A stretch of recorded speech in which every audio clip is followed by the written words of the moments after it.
क्या ऐसा लगता है कि कोई बहुत काम ही नहीं है, ये सीधे सीधे दिखा रहा है और लगातार सत्र कम होते जा रहे हैं, उनकी अवधि जो है, उनका ड्यूरेशन जो है, और वहाँ काम भी कितना होता है ये हम लोग देखते हैं। सबसे हैरानी की बात यह है कि जब भी यहाँ जब संसद का सत्र चलता है तो अक्सर हम लोग ये देखते हैं कि बाधित हो रहा है तो वो सत्ता पक्ष के लोगों की ओर से। विपक्ष नोटिस देता है, नोटिस को इग्नोर कर दिया जाता है, वो वहाँ पर क्वेश्चन आवर में, ज़ीरो आवर में सवाल उठाने की कोशिश करता है, वो नहीं माना जाता। थोड़ी देर उसमें हंगामा होता है, उसके बाद सत्र को एडजर्न कर दिया जाता है। तो ये सारी चीज़ें क्या दिखा रही हैं कि जो पार्लियामेंट की एक ज़रूरत है, उसकी उपयोगिता है, उसको भी धीरे धीरे कम करने की कोशिश की जा रही है। किस तरीके से इसको देखा जाए, इस संक्षिप्त सत्र, शीतकालीन सत्र को? धन्यवाद समीर जी।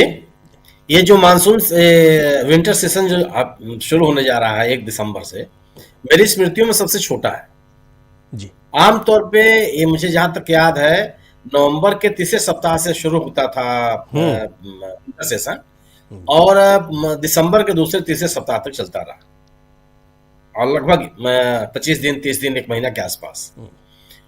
और सदन का सत्र केवल बिल पास कराने के लिए थोड़े होता है जी। सवाल यह है कि एक देश की सबसे बड़ी पंचायत है, इसका प्रावधान किया गया है कि निश्चित अंतराल के बाद इसके बैठकें होनी चाहिए, उसके सदस्य बैठ करके, सरकार और विपक्ष बैठ करके विभिन्न मसलों पर चर्चा करें जो एकदम लोगों के जीवन के साथ जुड़े हुए हैं। लेकिन लगातार बैठकें हो रही हैं, अरे लगातार स्थगन होता है और इसका जिम्मा छोड़ दिया जाता है कि विपक्ष चलने नहीं दे रहा है। अरे सदन को चलाने की जिम्मेदारी सरकार की होती है, सरकार से सवाल पूछने की जिम्मेदारी विपक्ष की होती है। विपक्ष तो अपना सवाल उठाएगा ही उठाएगा, और इस तरह का नैरेटिव बनाना कि विपक्ष के हंगामा के कारण, विपक्ष के शोर शराबे के कारण सदन की कार्रवाई नहीं चल पा रही है, ये तो बेईमानी है।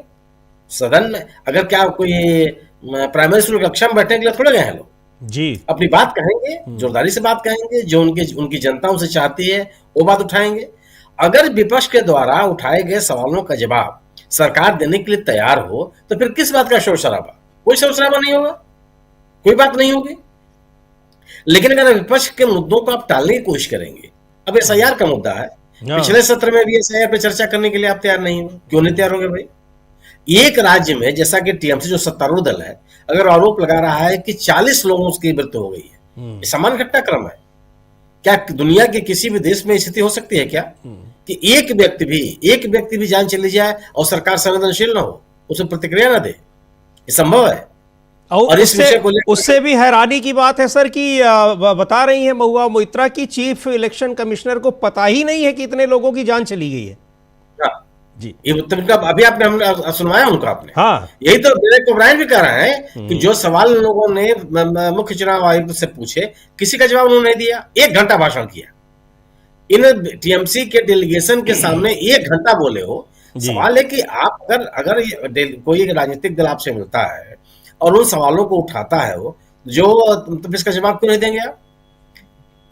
अगर कोई कार्यक्रम, कोई योजना आप चला रहे हैं, अगर आप एसआईआर निर्वाचन आयोग चला रहा है, तो एसआईआर को लेकर के उठने वाले जो भी सवाल है उसका जवाब कौन देगा? यह हर तरह से संदेश से परे, संसद से परे क्यों नहीं होना चाहिए? और निर्वाचन आयोग इसके लिए प्रयास क्यों नहीं करेगा, जवाब क्यों नहीं देगा? ये जो कार्यशैली है, यह कार्यशैली आपत्तिजनक है। सरकार क्यों नहीं चाहती संसद चले? दरअसल जब संसद चलती है तो संसद में उठे हुए मुद्दे, विपक्षियों के द्वारा कही गई बातें, इससे सरकार का जो नैरेटिव है ध्वस्त होता है जी। इसलिए सरकार नहीं चाहती कि सदन बैठे, चर्चा हो, या सदन के भीतर या बाहर विपक्षी सदस्य कुछ बोले। और आप देखिए, लगातार इस सरकार के आने के बाद से लगातार जो अवधि है बैठकों की, वो कम होती जा रही है। खुल करके और बड़े पैमाने पर लंबी अवधि के लिए बैठकें हों, या दिन पर दिन कम होता जा रहा है। ये चिंता का सवाल है जी। अगर संसद के भीतर बैठ करके आप बात नहीं कर, दिल्ली की स्थिति देख लीजिए। दिल्ली की स्थिति है कि लोग गैस चेंबर की हालत हो गई है। कौन चर्चा करेगा इस पे? क्यों नहीं चर्चा होनी चाहिए? सर्वोच्च न्यायालय के मुख्य न्यायाधीश कह रहे हैं कि मैं सुबह न्यायालय गया तो मैं बीमार पड़ गया। वहां के लोग कह रहे हैं कि राहुल गांधी कह रहे हैं कि माए कह रही है कि बच्चे एक विषाक्त वातावरण में रहने के लिए मजबूर हैं।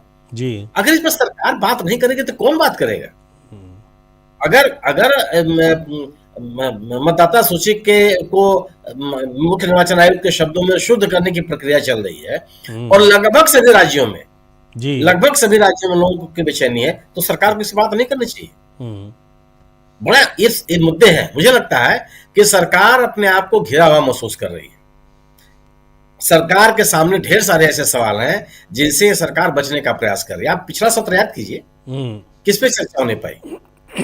आप उसके पहले याद कर लीजिए, मणिपुरी घटना को लेकर के सरकार कहां तैयार हुई बात करने के लिए?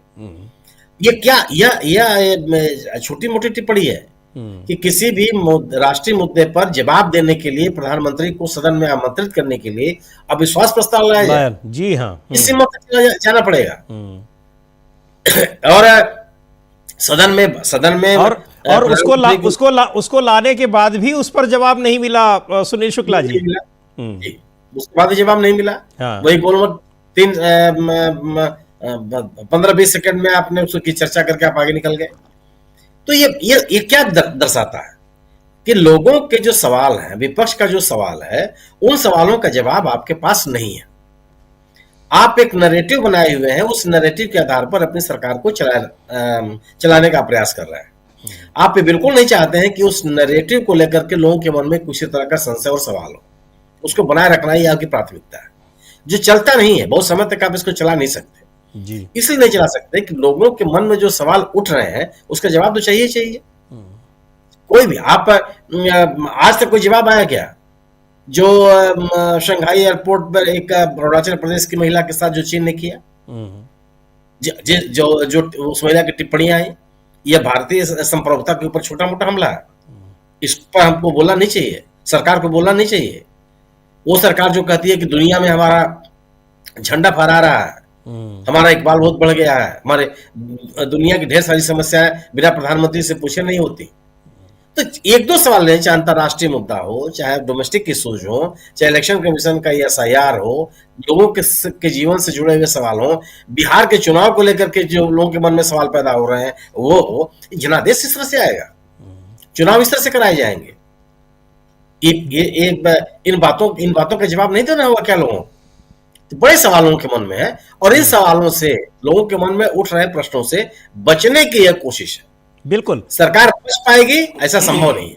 बिल्कुल विपक्ष छोड़ेगा। हाँ, विपक्ष छोड़ेगा नहीं और विपक्ष की जिम्मेदारी है, विपक्ष का ये काम नहीं बल्कि उसकी जिम्मेदारी है कि वो सवाल पूछे और सरकार से जवाब मांगे। वो विपक्ष करेगा और अभी तक कर रहा है। नहीं आता है वो अलग बात है, संसद की कार्यवाही बाधित होती है वो अलग बात है। इसके लिए जिम्मेदार निश्चित तौर पर सरकार ही है। जैसा